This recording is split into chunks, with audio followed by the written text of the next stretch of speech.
আপসী নেত্রী, লিখেছেন ফেরদৌস সালিম।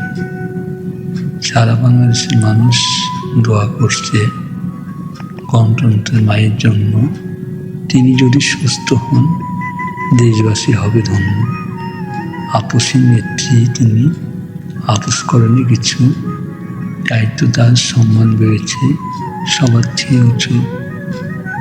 মমতাময়ী মায়ের মতো সবাইকে ভালোবাসেন। তিনি যদি একটু হাসেন, সারা বাংলাদেশ হাসেন। আলেমদের সম্মান দিয়েছেন, ভেদাভেদ করেনি কারো। আল্লাহ তুমি হায়াত দাও, গণতন্ত্রের মায়ের আলো। সারা বিশ্বের সবাই দোয়া করছে, ভাবছে তাকে নিয়ে। আল্লাহ তাকে সুস্থ করো, খুশি হব মাকে পেয়ে।